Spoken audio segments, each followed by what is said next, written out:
이번 주에 제가 아끼는 후배에게 전화가 왔어요. 잠시 들려도 되냐고 묻더라고요.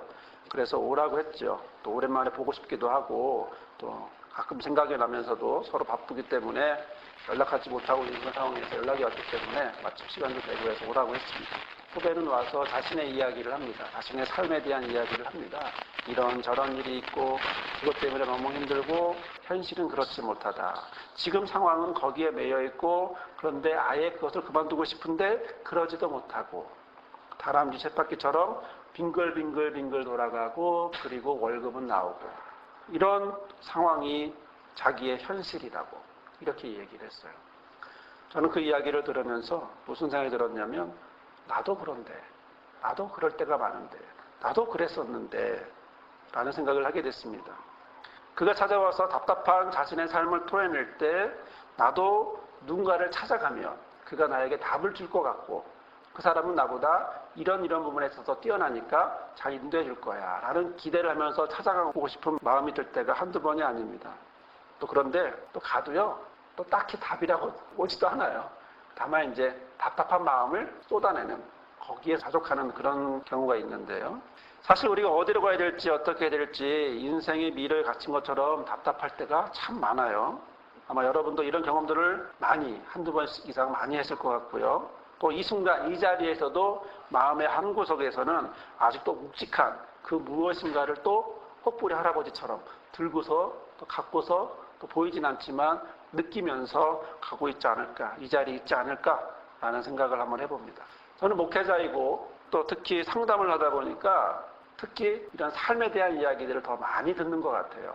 더 깊은 얘기, 잘 꺼내지 않는 그런 이야기들을 더 많이 듣게 되고 또 그런 것들을 나누면서 하나하나 고백하게 되는데 특히 가족에 대해서 부모나 배우자나 아니면 자녀들 때문에 고민하고 힘들어하고 영향받고 또 감정 때문에 힘들어하는 그런 이야기를 그런 나눔들을 많이 합니다. 오늘 아침에도 우리 딸은 친구 때문에 또 고민하는 그런 이야기를 들었어요. 자신의 이야기가 자기에게로 멈추는 것이 아니라 주변에 있는 많은 사람들의 상황 속에서 영향을 받고 그것 때문에 힘들고 지치고 하는 이런 모습을 고민하는 것을 듣게 되고 나누게 되죠. 저뿐만 아니라 다 모두가 다 이런 마음들을 아마 경험하게 될 텐데요. 저는 그 후배에게 이렇게 얘기를 했습니다. 지금은 과정이고요. 그 안에서 그것들을 고민하면서 안고 가야 된다. 벗어나면 과정에서 벗어난 거기 때문에 안 되고 그 과정 속에서 그것을 어떻게든지 하기 위해서 최선을 다해라. 그리고 자신이 할 수 있는 걸 최선을 다해서 한번 시도해봐라. 그리고 현실을 한번 극복해봐라. 이렇게 이야기를 해주고 보냈습니다. 감사하게도 후배는 도움이 됐다고 힘이 됐다고 하고 갔는데 저는 그분이 한 이야기 중에 한 문장이 내 마음속에 걸리는 거예요. 이것이 자기의 현실이다. 이건 그분의 이야기가 아니라 나의 모습이기도 하죠. 과연 나의 현실은 뭐지? 현실이라고 하는 말이 과연 맞을까라는 거죠. 나에게 영향을 주는 이런 것들을 현실이라고 할 때 과연 이 표현은 적절할까라는 생각을 해보게 됐습니다. 저는 묵상하던 중에 이렇게 우리가 쉽게 사용하고 있는 현실이라는 표현을 다른 표현과 좀 구분해보고 싶은 그런 생각을 하게 됐습니다.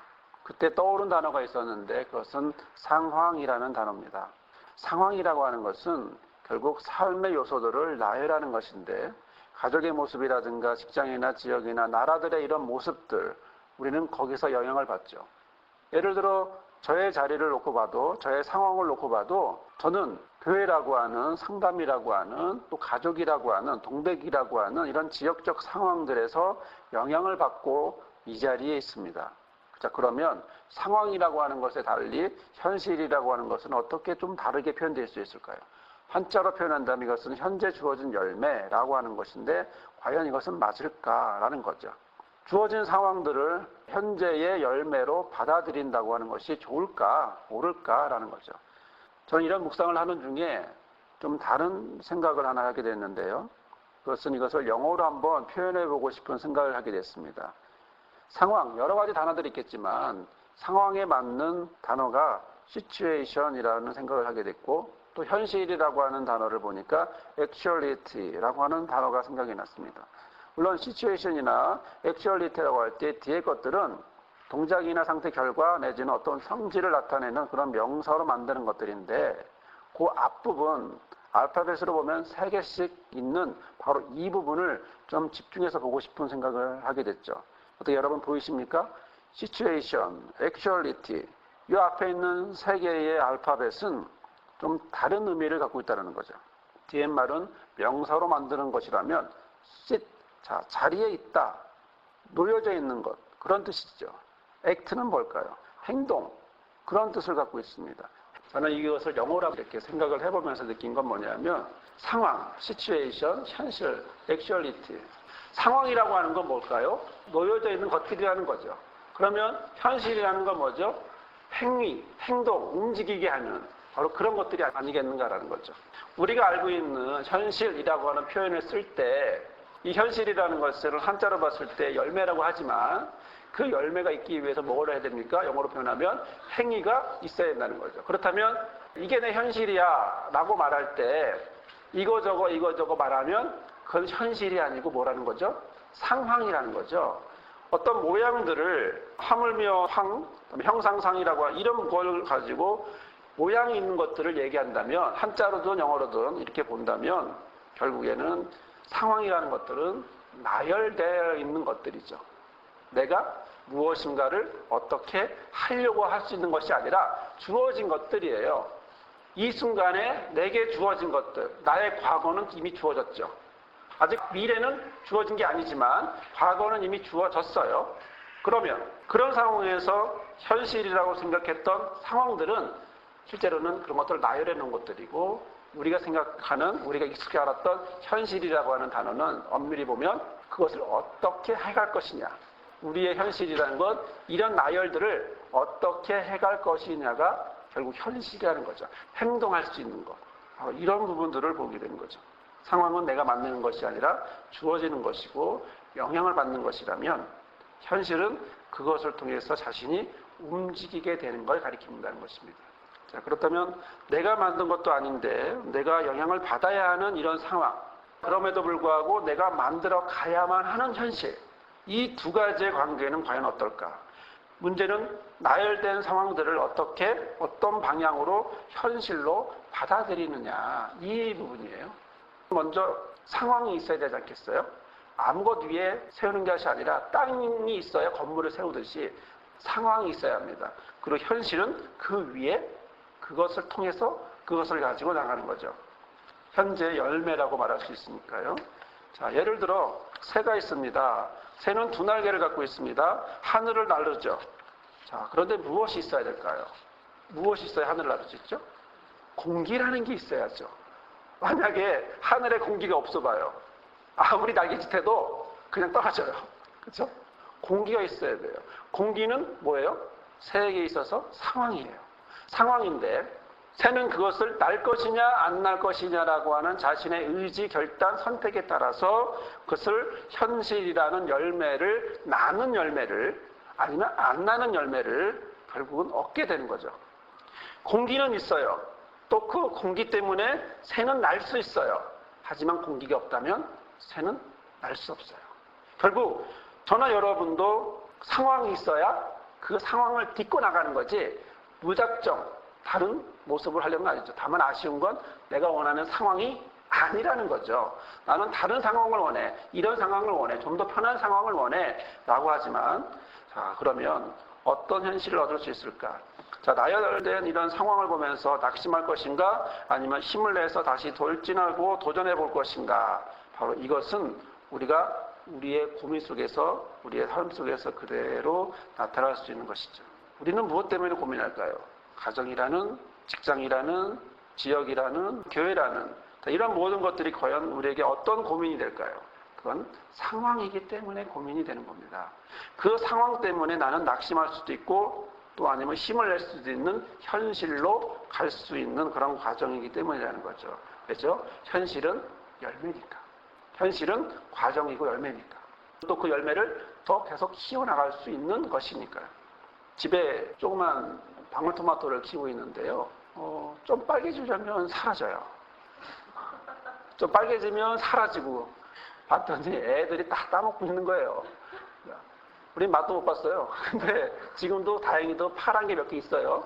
잘 보호해야 될 것 같아요. 근데 열매는요, 우리가 그냥 가만히 둬서 생기는 것이 아니라 그 상황을 만들어지고 화분을 만들고 흙을 퍼다가 화분을 만들고 거기다가 씨를 뿌리니까 점점 자라서 그런 상황 속에서 키가 크고 또 열매가 되고 처음엔 파란 열매였지만 조그맣지만 점점 커지면서 파란 열매였지만 점점 빨개지는 붉어지는 열매를 우리는 보게 되죠.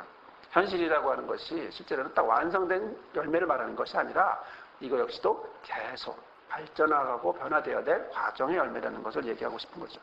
자, 그러면 이런 어려운 상황 속에서 과연 우리는 어떤 선택을 할까? 우리는 어떤 생각을 해나갈까? 나에게 주어진 이 나열된 상황들, 각자 다르잖아요? 각자 다른 이 나열된 상황들을 어떻게 현실로, 좀 더 긍정적인 현실로 갈 것인가? 고민되지 않을 수 없습니다. 이런 어려운 상황 속에서도 그러면 그것을 잘 극복해내고 현실로 만들어가는 사람이 있었을까? 우리는 그 사람을 오늘 우리에게 주시는 시편 3편에서 만날 수 있습니다. 우리는 그 사람을 통해서 우리의 모델로 한번 삼아보려고 합니다. 그 사람의 이름은 다윗입니다. 그 사람은 지금으로부터 약 3,000년 전 사람입니다. 이 사건은 약 3,000년 전에 BC 979년에 있었던 그 일입니다. 다윗에게는 아들이 있었고 세 번째 아들인 압살롬이라는 아들이 헤브론으로 가서 거기서 사람들을 모아서 아버지를 모반하고, 그리고 그런 모반 때문에 아버지는 점점점 세력이 강해지는 그를 피해서 다윗의 성에서 피하여 도망갈 수밖에 없는 그런 모습이 됐습니다. 얼마나 급한 상황이었을까? 그 상황을 사무엘하 15장 30절에 그대로 나와 있습니다. 다윗이 감람산 길로 올라갈 때에 그의 머리를 그가 가리고 맨발로 울며 가고 그와 함께 가는 모든 백성들도 각각 자기의 머리를 가리고 울면서 올라가고 있습니다. 이것은 다윗에게 있어서 고난의 상황이에요. 시편 3편은요, 바로 그러한 어려운 상황에 있는 그런 모습 속에서 다윗이 하나님을 향하여 나타내는 그런 모습을 보여주고 있습니다. 여러분, 우리는 이 시편을 통해서, 시편 3편의 말씀을 통해서 어려운 상황 속에서도 어떻게 다윗이 하나님을 향하는지, 또 우리가 그의 삶을 보면서 그의 삶을 우리의 모델로 삼는 그런 시간, 또 우리는 우리 삶에서 다윗처럼 그런 고백이 나오는 그런 이 시간이 되기를 바랍니다. 먼저 1절과 2절의 말씀을 함께 보도록 할게요. 1절과 2절의 말씀을 보면 바로 여호와여 나의 대적이 어찌 그리 많은지요 일어나 나를 치는 자가 많으니이다. 많은 사람이 나를 대적하여 말하기를 그는 하나님께 구원을 받지 못한다 하나이다. 자, 먼저 다윗은요, 이런 위험에 처해 있어도 자신과 약속한 신실한 하나님을 찾습니다. 그리고 그에게 있어서 대적이 있는데요, 대적이 너무나 많다고 말합니다. 대적이라는 말은요, 차라이라는 말인데 이것은 옴쭉달싹 못하게 만들고 괴롭히는 사람들이에요. 이것은 압살롬만 말하는 게 아닙니다. 압살롬을 중심으로 한 많은 지지 기반들, 추종 세력들을 말하는 것이고요. 다윗은요, 그들로 인해서 무엇을 경험합니까? 육체적인 고통을 경험하고 있습니다. 더 나아가서 정신적으로 고통을 받고 있는데 2절에 보면 그는 하나님께 구원을 받지 못한다라는 말을 사용하고 있습니다. 다윗이 누굽니까? 하나님이 택한 왕입니다. 그런데 어떤 누군가가 그는 하나님께 구원을 받지 못한다라고 맹비난을 퍼붓고 있는 거예요. 여기에 앞장섰던 사람이 누구냐면 사울 계열에 있는 시므이라고 하는 사람인데요. 표준세 번역을 볼 거예요. 표준세 번역은 더 이렇게 느낌 파고 오기 때문에 한번 같이 보겠습니다. 시므이가 다윗을 저주하여 말하였다. 영영 가거라. 이 피비린내 나는 살인자야. 이 불안당 같은 자야. 내가 사울의 집안을 다 죽이고 그의 나라를 차지하였으니 이제는 주께서 그 핏값을 모두 너에게 갚으신다. 이제는 주께서 이 나라를 너의 아들 압살롬의 손에 넘겨주셨다. 이런 형벌은 너와 같은 살인자가 마땅히 받아야 할 재앙이다. 굉장히 무서운 얘기죠. 여러분, 다윗은 누가 세웠습니까? 하나님이 세웠습니다. 다윗은 다 사울의 집안 사람들을 죽이지 않았습니다. 그런데 시므이는 이렇게 말합니다. 사울의 집안 사람들을 다 죽였다고, 그리고 사울의 나라를 뺏었다고 그렇게 얘기합니다. 아니요, 다윗은요, 뺏은 게 아니라 하나님이 위임한 겁니다. 그리고 다스릴 수 있도록 맡겨놓은 겁니다. 그러면서 벌 받을 거라고 저주받을 거라고 이렇게 말하는 이런 시므의 이야기 속에서 다윗은 어떤 마음일까요? 사실 우리가 어려운 일을 당할 때요, 더욱 힘든 건 뭐냐면 상황보다 말입니다. 주변이 하는 그 말, 주변이 하는 그 한마디 한마디의 말들이 우리를 더 힘들게 합니다. 아니, 그걸 영향을 안 받으면 좋겠는데 우리가 힘들 때일수록 지나가는 그 말이 굉장히 비수 같고요. 그 말 때문에 우리는 너무나 힘들어하고 지쳐합니다. 그리고 그 말을 그대로 받아들여요. 그 말 한마디 한마디를 그대로 받아들여요. 그 사람은 아무 생각 없이 그냥 툭 내뱉는 말인데 나는 그걸 뭘로 받아들여요? 조롱으로. 여기 표현된 말하면 비난으로. 이렇게 받아들여요. 특히 여기 보면 나를 가리켜라는 말이 있는데 이것은 나의 영혼에 대하여라는 말입니다. 즉 결국에는 다윗은 자신의 상황 속에서 육체적으로 정신적으로 더 나아가 영적으로도 지치고 힘들었다라고 하는 사실, 이것은 다윗의 상황입니다. 1절과 2절은 바로 이런 다윗의 상황들을 말해주고 있는 것이죠. 육체적으로 정신적으로 영적으로 힘들어 있는 상황들, 이런 하나하나의 것들을 쭉 나열하고 있습니다. 자, 그러면 만약 이것이 우리의 상황이라면 우리는 과연 어떻게 할까? 이런 것이 우리의 상황이라면 나는 포기할까? 낙심할까? 아니면 다시 힘을 낼까? 바로 이런 상황 속에서 다윗은 과연 무엇을 할까? 그 반응을 우리가 보면서 그는 낙심하고 포기했는지, 자신을 비방하는 사람들의 이런 심의 같은 이런 말들을 따랐는지, 아니면 다른 하나님에게 왜 이런 일이 있냐고 따지는 그런 사람이 되었는지, 아니면 다른 모습을 하고 있는지 우리가 3, 4절의 말씀을 한번 보고자 합니다. 이것이 다윗의 현실입니다. 3절과 4절에 보면 여호와여 주는 나의 방패시요 나의 영광이시요 나의 머리를 드시는 자신이다. 내가 나의 목소리를 여호와께 부르짖으니 그의 성산에서 응답하시는도다. 자, 우리 성경에서 나오지 않지만요, 3절 앞에서는요, 그러나라는 말이 있습니다. 와우, but이라는 말인데요. 그러나. 1절, 2절은 상황이죠. 상황의 나열들이죠. 그런데 3절을 시작하면서 그러나 여호와는 나의 방패시다. 나의 영광이시다. 나의 머리를 드시는 자다. 라고 말하고 있습니다. 외부 환경보다 지금 다윗은 어디로 눈을 돌리고 있습니까? 영육혼으로 힘들어하고 있는 이런 상황 속에서 다윗의 눈은 하나님을 향하고 있습니다. 1, 2절에서 대적도 많고 조롱하는 자도 많고 이런 암담한 상황 속에서 그는 낙심하고 포기하는 것으로 바라보지 않고 하나님의 도우심, 하나님의 바라봄, 눈과 귀는 상황을 보고 있지만 그러나 마음은 하나님을 향하여 있다는 사실을 보게 되죠. 첫째로 그는 무엇을 보고 있습니까? 하나님은 나의 방패입니다. 이 사람은요, 전쟁을 많이 했어요. 그래서 방패가 뭔지 알아요. 방패가 얼마나 중요한지 알아요. 그래서 그는 삶으로 고백합니다. 하나님은 나의 방패입니다. 여러분, 다윗은 군인이었기 때문에 방패라는 단어를 사용했다면 우리는 뭘로 사용할 수 있을까요? 내 삶에서 내가 하나님을 표현할 수 있는 표현이 있다면 뭘까요? 다윗은 바로 하나님은 어떤 위기에 있어도 자기를 보호해주는 그런 방패라고 하는 사실을 고백합니다. 둘째로 다윗은 하나님은 나의 영광이라고 고백합니다. 이 상황은 영광입니까? 굴욕입니다. 왕이었어요. 왕이 아들에게 쫓겨나서 피해서 도망가고 있습니다. 굴욕입니다. 하지만 다윗은 장차 받을 영광을 바라보고 있는 것입니다. 지금까지 하나님이 함께 하셨던 그 영광, 그리고 이런 고난 중에서도 함께하고 있는 영광, 그리고 앞으로 함께 하실 영광, 어떤 영광? 하나님이 나를 왕으로 택하여서 이끌어 가시다라고 하는 그 영광, 하나님의 약속을 신뢰하는 그 영광을 바라보고 있는 거죠. 셋째로요, 하나님은 나의 머리를 드시는 자라고 말합니다. 고대 사회에서 머리를 높이 든다고 하는 행위는요, 시욕을 당하는 사람이 다시 신분을 원 상태로 회복하는 걸 얘기해요. 지금 말로 말하면 뭐라고 할까요? 명예회복, 이렇게 말할 수 있겠죠. 하나님은 나의 머리를 드시는 자, 하나님은 나의 명예회복, 이렇게 표현할 수 있는 거죠. 자, 그러면 이것을 다윗은 어떻게 확신하고 있었을까요?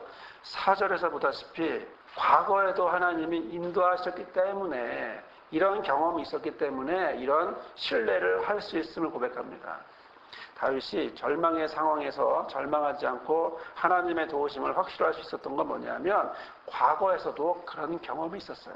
어려움이 있었어요. 힘든 상황들이 있었어요. 그래서 어떨 때는 미친 사람처럼 연기할 때도 있었어요. 사울을 피해서 도망다닐 수도 있었고, 또 미친 사람처럼 연기할 때도 있었고요. 용병으로 쓰여질 때도 있었어요. 하지만 그럴 때 다윗은 무엇을 했습니까? 부르짖었어요. 그리고 부르짖었더니 어떻게 하나님이 응답하셨어요. 그래서 다윗은 말하고 있는 겁니다. 과거에 그랬듯이 지금도 그렇고 앞으로도 그럴 거라고.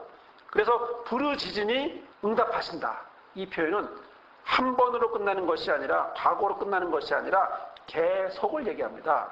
문법적인 의미로는 뭐냐면 미완료 시제를 해서 멈춘 게 아니라 끝난 게 아니라 과거에도 그랬듯이 현재도 미래도 계속 갈 거야. 현재도 미래도 하나님은 부르짖으면 응답하실 거야 라고 하는 고백이 들어가고 있는 거죠. 거기다가 어디서? 성산. 거기가 어디죠? 하나님이 계신 곳. 하나님이 응답하시는 곳. 그리고 자기가 다시 돌아가야 될 바로 그 예루살렘. 이러한 모습은 하나님을 향한 신뢰의 고백, 현실적 고백이 그대로 나옵니다. 내가 누워 자고 깨었으니 하나 여호와께서 나를 붙드심이로다. 천만인이 나를 애워싸 진진다 하여도 나는 두려워하지 아니한다. 여러분, 이 5절과 6절의 말씀은 어떤 상황입니까? 지금 쫓아오고 죽이려 하고 정말 이런 상황 속에서 누워 잘 수 있는 상황이 아니고 불안과 공포 속에 뜬 눈으로 선잠을 자야 되는 상황이에요. 그리고 언제든지 갑옷을 입고 있다가 위험하면 바로 도망가야 되는 그런 정말 힘든 그런 상황이에요. 그런데 다윗은 뭐 한다고요? 누워 잔대요. 단잠이죠. 무장해제죠. 아무것도 신경 쓰지 않고 편안하게 잔대요. 또 천만인이 한두 명입니까? 천만인이 나를 둘러싸도 애워싸도 포위해도 나는 두렵지 않아 라고 말하는 거죠.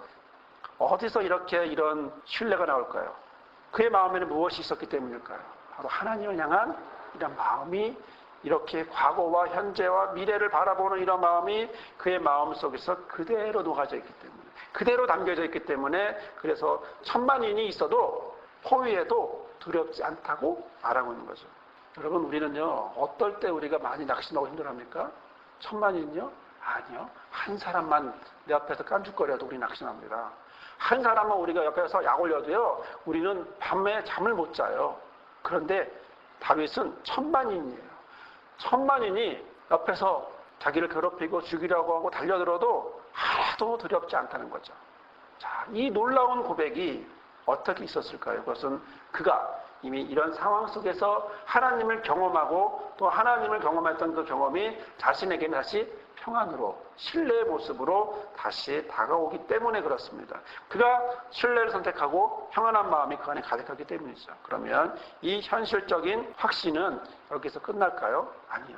다윗은 다음으로 이어지고 있는데 그것은 바로 그 신뢰를 바탕으로 하고 하나님이 도와줄 거라고 생각하고 실질적으로 얻기 위해서 바로 무엇을 하나요? 그것은 기도를 하기 시작합니다.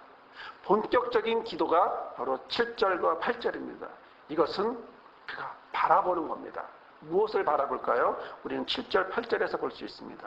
여호와여 일어나소서 나의 하나님이여 나를 구원하소서 주께서 나의 모든 원수의 뺨을 치시며 악인의 이를 꺾으셨나이다. 구원은 여호와께 있사오니 주의 복을 주의 백성에게 내리소서. 사랑하는 여러분, 다윗은 지금 하나님 앞에 기도하고 있습니다. 일어나소서, 구원하소서, 내려주소서. 자리를 박차고 급하게 일어나셔서 나를 인도해달라고, 나를 구원해달라고, 함께해달라고 지금 말하고 있습니다. 지금 상황은요, 어렵고 힘들고 목숨이 왔다 갔다 하는 상황이에요.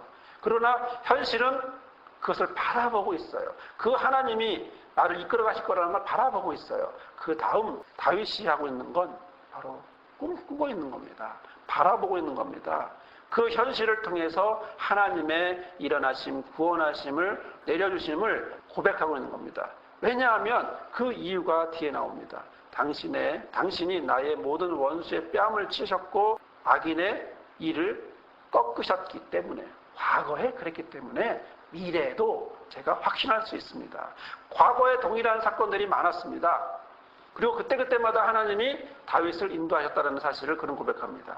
이 고백이 바로 이 기도로, 다윗의 기도로 일어나소서 구원하소서라고 하는 그런 기도로, 고백으로 이어져 나가고 있는 사실을 우리는 보게 됩니다.